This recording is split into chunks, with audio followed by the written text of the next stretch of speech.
Hi எல்லாருக்கும் வணக்கம். நம்ம அழகே அழகு சீரியலில் நம்ம அழகுமதிக்கிட்ட நீ வீட்டில் இருந்து சிஐடி வேலை பார்த்ததெல்லாம் போதும், முதல்ல நான் பார்த்து வச்சுருக்க அந்த வேலைக்கு கிளம்பிப்போ, காலையில் போயிட்டு சாயந்தரம் வா, அப்போ தான் இந்த வீட்டுக்கும் நிம்மதி எனக்கும் நிம்மதி அப்படின்னு சொல்லி தங்கராஜ் நம்ம அழகுமதியை வேலைக்கு போய் தொலை அப்படின்னு விரட்டுறாரு. நம்ம அழகுமதி வீட்டில் இருக்கிறதுனால தங்கராஜுக்கு என்ன ஆபத்து வந்துச்சு, எதனால் அவர் வேலைக்கு போய் தொலை அப்படின்னு விரட்டுறாரு தெரிஞ்சுக்கிறதுக்கு முன்னாடி இந்த வீடியோக்கு ஒரு லைக் போட்டுக்கோங்க. ஸோ பார்த்தீங்கன்னா வேலை போனதுக்கப்புறம் அழகுமதியை வீட்டுக்கு கூட்டிகிட்டு வர சுரேஷ், அப்பா மதிக்கு வேலை போயிடுச்சு அப்படின்னு சொன்னதுக்கப்புறம் அதுக்கு தான் கவர்மெண்ட் வேலை பார்க்கணுங்கிறது, நீயும் பாக்கியராஜ் சுரேஷ் மாதிரி கவர்மெண்ட் வேலைக்கு கிடைச்சா போ அப்படின்னு சொல்லி ராகவன் சொல்லிடுறாரு. நம்ம அழகுமதி கண்ணை கலங்கிக்கிட்டே ரூமுக்கு போயிடுறாங்க. பார்த்தீங்கன்னா தங்கராஜ் வீட்டுக்கு வராரு. வீட்டுக்கு வந்து உன் திறமைக்கு உனக்கு நல்ல வேலையெல்லாம் கிடைக்கும், கவலைப்படாத அப்படின்னு வாய் வார்த்தையாக ஆறுதல் சொல்லிட்டு, சுரேஷ் இப்போ நீ ஃப்ரீயாக இருக்கியா அப்படின்னு கேட்க, அதெல்லாம் இல்லை மாமா, 1 மணி நேரம் வீட்டில் இருந்துட்டு மறுபடியும் வேலைக்கு போகணும் மாமா அப்படின்னு சொல்ல, சரி நாளைக்கு நீ எப்போ ஃப்ரீயாக இருக்கியோ அப்போ என்னை என் வீட்டில் வந்து பாரு அப்படின்னு தங்கராஜ் சுரேஷுக்கு சொல்லிவிட்டு வீட்டுக்கு கிளம்பி போயிடுறாரு. அடுத்த நாள் நம்ம அழகுமதி வழக்கம் போல் காலையிலே எந்திரிக்க, நீ எதுக்கு அழகுமதி காலையிலே எந்திரிச்சிருக்க, இப்போ என்ன உனக்கு பேகை மாட்டிக்கிட்டு வெளியே வேலைக்கு போகிற வேலையாக இருக்குது, பாரு மலர் 4:30 மணிக்கு தான் எந்திரிப்பா, நீ அப்போ எந்திரிச்சா போதும், மாமா வாக்கிங் கிளம்பிட்டாரு, இப்போ நீ அவரோடலாம் சேர்ந்து போக வேண்டாம், அப்புறம் மானம் போயிடும் அப்படின்னு இந்த ராஜலக்ஷ்மி சொல்ல, அத்தை எனக்கு வேலை இல்லாட்டினாலும் எந்த டைமுக்கு எந்திரிக்கிறனோ அந்த டைமுக்கு எழுந்துச்சு என் வேலையெல்லாம் செஞ்சு பழக்கமாயிடுச்சு, நான் ஜாகிங் போகிறேன், மாமா 4:30 மணிக்கு தானே கிளம்புவாங்க, அவங்க வழக்கம் போல் 4:30 மணிக்கு வாக்கிங் போய்கிட்டோம் அப்படின்னு சொல்லி நம்ம அழகுமதி போக, இவ அடங்க மாட்டாங்க. இதே தான் நேற்று மலரும் சொன்னான், மதிக்கு வேலை போனாலும் அது அவளோட கேரக்டரு, அவள் அப்படியே தான் இருப்பான்னு சொன்னான், மலர் சொன்னது சரியாக தான் இருக்குது அப்படின்னு சொல்லி ராஜலக்ஷ்மி ராகவன்கிட்ட சொல்ல, சரி சரி இதையெல்லாம் பார்த்துக்கிட்டு என்னாலலாம் சும்மா இருக்க முடியாது, நான் வாக்கிங் போயிட்டு வரேன் அப்படின்னு சொல்லிட்டு ராகவனும் கிளம்பிடுறாரு. அன்னைக்கு பார்த்தீங்கன்னா மலர் எல்லா வேலையும் சட்டு சட்டுன்னு செஞ்சுக்கிட்டு இருக்க, அக்கா நான் வீட்டில் தானே இருக்கேன், இனிமேல் நம்ம 2 பேரும் சேர்ந்து வேலை பார்க்கலாம் அப்படின்னு சொல்ல, நீ வீட்டில் இருக்க வேலைக்கு போகிற அதை பற்றிலாம் யோசிக்காத மதி, இப்போ உனக்கு வேலைக்கு போகிற வேலை இல்லைல்ல, அதுக்காக ரெடி பண்ணு, எங்கெங்கெல்லாம் நீ ஒரு ரெஸ்யூம் எழுதி இன்டர்வியூக்கு போகணுன்னு நினைக்கிறியோ அதுக்கெல்லாம் தேவையான வேலையை பாரு அப்படின்னு சொல்லி நம்ம மலர் சொல்கிறாங்க. அதுக்கெல்லாம் ரெஸ்யூம் எழுதி அப்ளிகேஷன் போட்டிருக்கேன்க்கா, இமெயிலும் அனுப்பியிருக்கேன், அது வரைக்கும் கொஞ்ச நேரம் உங்களுக்கு உதவி செய்யலாமேன்னு தான். அப்படியா மதி, அப்போ நீ பூஜை அறையை போய் கொஞ்சம் சுத்தம் பண்ணுறியா அப்படின்னு நம்ம மலர் சொல்கிறாங்க. அதுக்கு என்னக்கா நான் செய்கிறேன் அப்படின்னு சொல்லி நம்ம மதி இப்போ பூஜை அறைக்கு போகிறாங்க. ராஜலக்ஷ்மி வந்தவங்க, இவளை எதுக்கு நீ பூஜை அறைக்கெலாம் அனுப்புன, உன்னோட சேர்ந்து இந்த அடுப்பை துடைக்கிறது கிச்சனை க்ளீன் பண்ணுறது இந்த வேலையெல்லாம் பார்க்க சொல்லலாம்ல, இவளை பூஜை அறையில் அனுப்பிச்சி வச்சுருக்க, அங்கே போய் என்ன பண்ண போகிறாளோ, அங்கே சுத்தமாக இருக்கணும், உனக்கு தெரியாதா மலர் அப்படின்னு சொல்லி ராஜலக்ஷ்மி கேட்க, மதி எதை செஞ்சாலும் சுத்தமாக செய்வாத்த அப்படின்னு நம்ம மலர் சொல்கிறாங்க.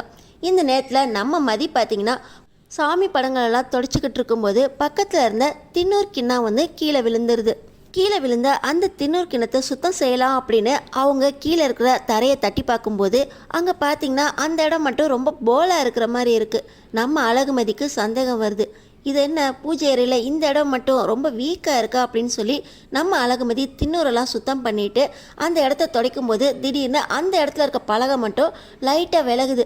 பூஜை அறையில் ஏன் இந்த மாதிரி ஒரு வீணாக போன பலகையெல்லாம் இருக்குது, இந்த இடத்த ஏன் இப்படி வச்சுருக்காங்க அப்படின்னு நம்ம அழகுமதி அந்த பலகையை மெதுவாக விலக்கி பார்க்கும்போது அங்கே ஒரு துணிப்பையில் ஒரு கோல்டு செயின், பழைய வாட்சு, கொலுசு அப்படின்னு ஒரு பொண்ணோடது எல்லாமே அந்த பைக்குள்ளே இருக்குது. இப்படி பூஜை அறையில் ஒரு பலகைக்கு கீழே ஒளிச்சு வச்சுருக்காங்களா இல்லை தெரியாமல் வச்சுருக்காங்களா, இதில் ஏதோ சாஸ்திர சம்பிரதாயம் இருக்குமா, தங்கத்தெல்லாம் இங்கே எதுவும் மூடி வைக்கணும் அப்படின்னு எதுவும் பழைய சம்பிரதாயம் இருக்கிறதுனால அதை எதுவும் மூடி வச்சுருக்காங்களா அப்படின்னு நம்ம அழகுமதி அந்த செயினை லாக்கெட்டை திறந்து பார்க்குறாங்க. அதில் பார்த்திங்கன்னா ஒரு பொண்ணோட ஃபோட்டோவும் ஒரு பையனோட ஃபோட்டோவும் இருக்குது.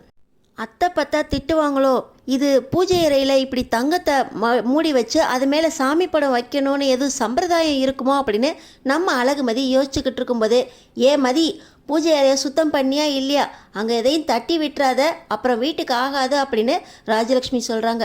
அதெல்லாம் ஒன்றும் இல்லாதா அப்படின்னு சொல்லிட்டு நம்ம அழகுமதி அந்த பலகையை இருந்த மாதிரியே இருக்க வச்சுட்டு அந்த கைப்பை இருந்துச்சு பார்த்திங்களா, அதை அவங்க பேக்கெட்டில் போட்டுக்கிட்டு வந்துடுறாங்க. ஒரு வேலையை சொன்னால் அந்த வேலையிலே உட்காந்து ஒரு நாள் ஃபுல்லாக ஓட்டிடலான்னு பார்க்குறியா? போ கிச்சனில் போய் கிச்சனெல்லாம் தொட அப்படின்னு சொல்லி ராஜலக்ஷ்மி சொல்ல நம்ம அழகுமதி பார்த்துக்கிட்டே போயிடுறாங்க. இவகிட்ட வேலை சொல்கிறதுக்கு கூட ஒரு தைரியம் வேணும். பரவாயில்ல அப்படின்னு சொல்லிட்டு ராஜலக்ஷ்மி உள்ளே போயிடுறாங்க. இப்போ பார்த்தீங்கன்னா நம்ம அழகுமதி நம்ம அழகு மலர்கிட்ட போய், மலரக்கா பூஜை அறையில் தங்கத்தை எதுவும் வச்சு அது மேலே சாமி படத்தை வைக்கணும்னு எதுவும் ஐதீகம் இருக்கா அப்படின்னு கேட்குறாங்க. என்ன மதி, நீ ஒரு காலேஜ் ப்ரொஃபஸர் இப்படியெல்லாம் கேட்குற அப்படின்னு சொல்லி மலர் கேட்குறாங்க. அது ஒன்றும் இல்லை, எங்கள் வீட்டை கட்டிகிட்டு இருக்கும்போது நிலவாசல் வைக்கும்போது அங்கே நவதானியம் தங்கம் வெள்ளி இதெல்லாம் வச்சு நிலவாசலுக்கு கீழே வச்சுட்டு அதுக்கு மேலே தான் நிலவாசல் வச்சாங்க. வீட்டில் ஐஸ்வர்யம் பெருகணும் அப்படிங்கிறதுக்காக அப்படி செய்கிறது ஐதீகம் அப்படின்னு சொல்லி எங்கள் அப்பா சொன்னாங்க. அதனால் பூஜை அறையிலையும் அந்த மாதிரி ஏதாவது தங்கம் வெள்ளி வைக்கிறது ஐதீகம் சம்பிரதாயம் ஏதாவது இருக்கா அப்படின்னு நம்ம மதி கேட்குறாங்க. நீ சொன்னோடனே எனக்கு ஒரு ஞாபகம் வந்துருச்சு. வீட்டில் ஐஸ்வர்யம் பெருகணும்னு சொன்னில, ஐஸ்வர்யா ஞாபகம் தான் வருது. தங்கராஜனோட தங்கச்சி பேரும் ஐஸ்வர்யா தான். அவருக்கு தான் பாக்கியராஜை கல்யாணம் பண்ணணும் அப்படின்னு வீட்டில் முடிவு பண்ணியிருந்தாங்க. பாக்கியராஜ் என்னை காதலிச்சிக்கிட்டு இருந்ததுனால வீட்லேயும் சொல்லி பார்த்தாரு, தங்கராஜ் அண்ணன்கிட்டையும் சொல்லி பார்த்தாரு. ஆனால் கல்யாணத்துக்கு ஒத்துக்கலன்னொன்னே அந்த ஐஸ்வர்யா பொண்ணு தற்கொலை பண்ணிக்கிச்சுன்னு சொன்னாங்க அப்படின்னு நம்ம மலர் சொல்ல, உங்களுக்கு பழைய ஞாபகத்தெல்லாம் நானும் கிளறி விட்டனோ, மன்னிச்சிருங்கக்கா அப்படின்னு நம்ம மதி சொல்கிறாங்க. அதெல்லாம் ஒன்றும் இல்லை மதி, 6 வருஷமாக ஒவ்வொருத்தரும் குத்தி குத்தி காட்டுற விஷயந்தானே, அதனால் சட்டுன்னு ஞாபகம் வந்துடுச்சு. நீ என்ன கேட்ட?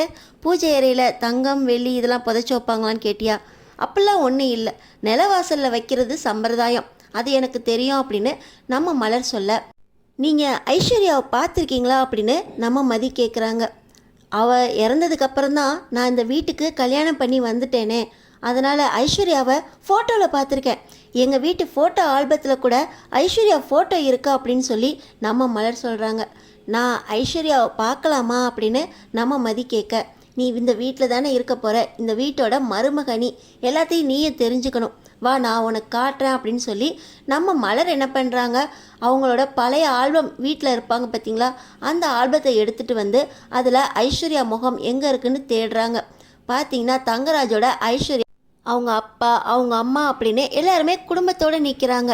இவங்க தான் ஐஸ்வர்யாவா அப்படின்னு மதி கேட்க, ஆமாம் அப்படின்னு சொன்னோடனே நம்ம மதி அந்த லாக்கெட்டில் ஒரு பொண்ணு ஃபோட்டோ பார்த்தீங்களா, அந்த ஃபோட்டோவும் இப்போ ஐஸ்வர்யான்னு காட்டின அந்த ஃபோட்டோவும் ஒரே மாதிரி இருக்குது. அப்போது தங்கராஜனோட தங்கச்சியோட செயின் அது எப்படி நம்ம வீட்டு பூஜை அறையில் அதுவும் ஒரு பையில் மறைச்சி வச்சுருக்கணும் அப்படின்னு நம்ம மதிக்கு ரொம்ப குழப்பமாயிருது. வீட்டு வேலையெல்லாம் முடிஞ்சதுக்கப்புறம் நம்ம மதி அந்த தங்க செயின் கொலுசு வாட்சு இதையெல்லாம் எடுத்துக்கிட்டு ரூமுக்கு போயிடுறாங்க. அதை பற்றியே யோசிச்சுக்கிட்டு இருக்காங்க. அன்றைக்கி சுரேஷ் வர்றதுக்கு லேட் ஆயிடுது. பார்த்திங்கன்னா நம்ம மதி ஒரே யோசனையில் அப்படியே கமுந்து போய் படுத்து தூங்கிடுறாங்க. ஆனால் மதி இன்னும் சாப்பிட வரல அப்படின்னு நம்ம மலர் சுரேஷ்கிட்ட சாப்பாடு பரிமாறிக்கிட்டே சொல்ல, அவள் வேலைக்கு போனதுலேருந்தே ரொம்ப சோகமாக தான் இருக்கா அண்ணி. அன்னைக்கு நீங்கள் போய் மதிக்கு வேலை போயிடுச்சு காலேஜுக்கு போய் கூட்டுவான்னு சொன்னீங்க பார்த்தீங்களா, அன்னைக்கு மதியமும் மதி சாப்பிடவே இல்லையாம். எனக்கு மனசு சரியில்லை, ஜூஸ் வேண்டாம் காஃபி வேண்டாம் சாப்பாடு வேண்டாம் அப்படின்னு சொல்லிட்டா. அப்படியே தான் வீட்டுக்கு கூட்டிகிட்டு வந்தேன். அன்னைக்கு நைட்டும் கூட அவள் ரொம்ப சாப்பிட்ட மாதிரி தெரியலையா அப்படின்னு சுரேஷ் மலர்கிட்ட சொல்ல, இதெல்லாம் கூட நீ கவனிக்கிறியா சுரேஷ், உனக்கு மதி மேலே அக்கறையெல்லாம் இருக்கா அப்படின்னு மலர் கேட்குறாங்க. நான் அவகிட்ட அன்பாதான் நீ பேசி பார்க்குறேன், சரி ஃப்ரெண்டாவது இருந்துக்குவோம், கல்யாணம்னு ஒன்று நடந்துருச்சு, அவள் கூட பேசலாம் பழகலாம் அப்படின்னு நானும் அவள் கூட முயற்சி செஞ்சேன். அதில் பட்ட அடிதான் பாருங்க இன்னும் நெத்தியில் காயமாக தெரியுது. ஆனால் அவள் தான் நீ இறங்கியே வரமாட்டேங்கிறா அப்படின்னு சொல்ல, அப்படி இல்லை சுரேஷ், அவளும் உங்ககிட்ட அன்பாக பேசணுன்னு தான் நினைக்கிறா. ஆனால் அம்மா அப்பா தங்கச்சி இவங்களை எல்லாம் விட்டுட்டு இப்போ தானே நம்ம வீட்டுக்கு வந்திருக்கா, எல்லாரோடையும் நெருங்கி பழகிறதுக்கே நாளாகும். இதெல்லாம் உனக்கு புரியாது சுரேஷ். நான் ஒரு பொண்ணாக கல்யாணமாகி இன்னொரு வீட்டுக்கு வந்து ஒவ்வொருத்தரையும் புரிஞ்சுக்கிட்டு ஒவ்வொருத்தருக்கு ஏத்தாப்பில் மாறி மாறி நடக்கிறது ரொம்ப கஷ்டம் சுரேஷ். பொறுமையாக இரு, எல்லாமே நல்லபடியாக நடக்கும் அப்படின்னு நம்ம மலர் சொல்கிறாங்க. சரி அண்ணி சாப்பாடு கொடுங்க, அவள் சாப்பிடாம படுத்துட்டான்னு சொன்னீங்கல்ல, நான் போய் அவளுக்கு சாப்பாடு கொடுக்குறேன் அப்படின்னு சொல்லி சுரேஷ் நம்ம மதிக்காக சாப்பாடு வாங்கிட்டு போக பக்கத்தில் இருக்க ராஜலக்ஷ்மி, இது என்ன புது கூத்தாக இருக்குது, அன்னைக்கு காலேஜில் வேலை போயிடுச்சுன்னு இவன் வேலையை விட்டுட்டு போய் கூட்டிகிட்டு வந்து இவளுக்கு டிரைவர் வேலை பார்த்துக்கிட்டு இருந்தான், இன்றைக்கி என்னமோ சாப்பாடை எடுத்துகிட்டு ரூமுக்கு போகிறான். இதையெல்லாம் பார்க்குறதுக்கு நல்லா இல்லையே. முதல்ல அவர்கிட்ட சொல்லணும் அப்படின்னு சொல்லி ராஜலக்ஷ்மி சுரேஷை ராகவன் கிட்ட சொல்கிறதுக்கு முடிவு பண்ணுறாங்க. இன்னொரு பக்கம் சுரேஷ் பார்த்திங்கன்னா சாப்பாடு எடுத்துகிட்டு போய் நம்ம அழகுமதியை பார்க்குறாங்க. ஆனால் நம்ம அழகுமதி சுரேஷ் ரூமுக்குள்ளே நுழைஞ்ச உடனே கையில் இருந்த அந்த லாக்கெட், செயின், வாட்சு, கொலுசு இதையெல்லாம் ஒரு பக்கமாக ஒளிச்சு வைக்கிறாங்க. என்ன, எதையும் நோண்டிக்கிட்டு இருந்தியா? உனக்கு தான் நாளைக்கு லெக்சரர் வேலை இல்லையே, லெசன் எடுக்கணும்னு புக்கை கூட படிக்கிற வேலை இல்லை, நிம்மதியாக தூங்கலாம்ல.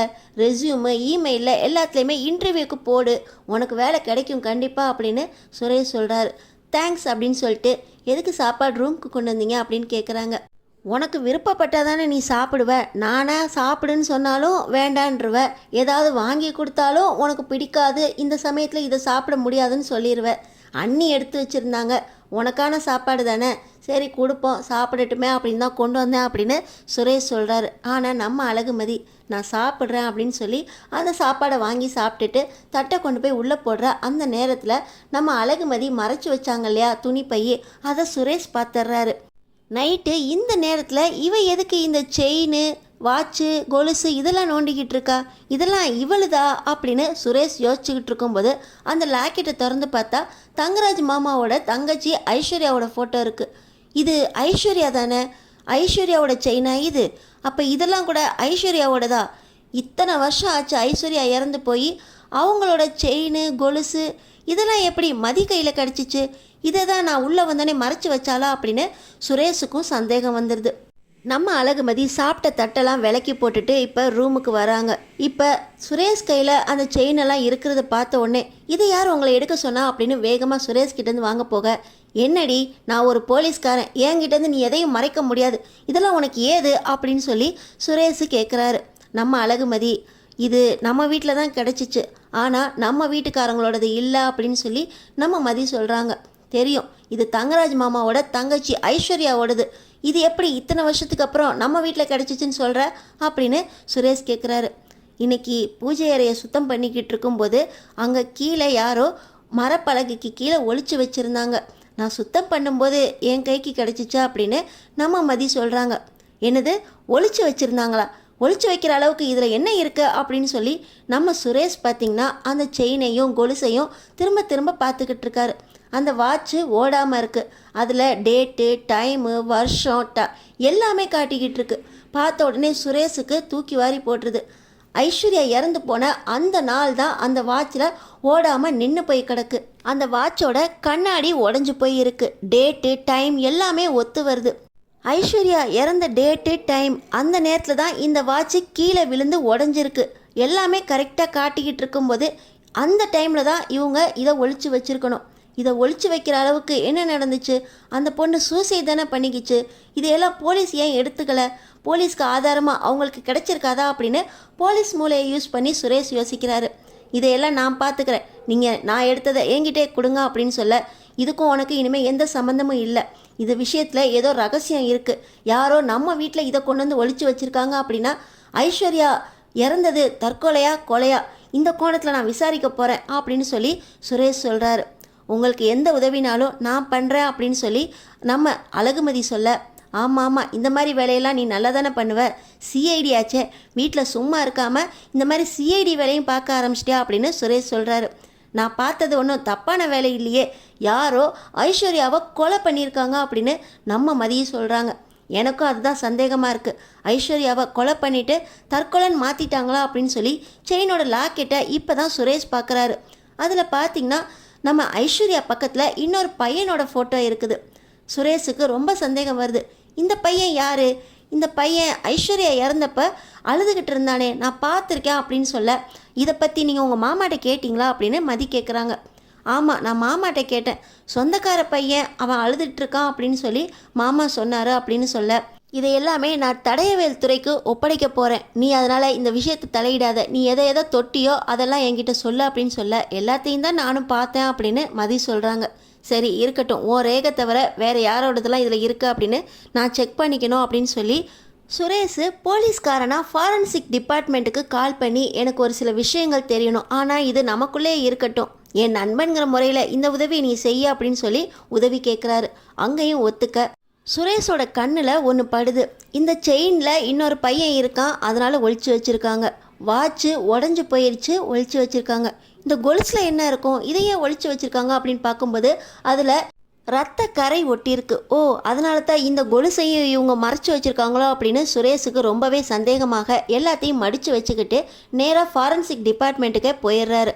நீ தூங்க அழகுமதி, எனக்கு இனிமேல் தூக்கம் வராது, இந்த கேஸை முடிக்கிற வரைக்கும் இதை நான் பார்த்துக்கிறேன் அப்படின்னு சொல்ல, இதில் எந்த விஷயம் தெரிஞ்சாலும் எனக்கும் சொல்லணும், நான் தான் இதை கண்டுபிடிச்சேன் அப்படின்னு நம்ம மதி கேட்க, வீட்டிலேருந்து சிஐடி வேலை பார்க்க ஆரம்பிச்சிட்ட, நீ லெக்சரராக சிஐடியா அப்படின்னு சொல்லி நம்ம சுரேஷ் இந்த நேரத்தில் கிளம்ப பார்த்தீங்கன்னா ராஜலக்ஷ்மி தூக்கம் வராமல் வெளியே உட்காந்துருக்காங்க.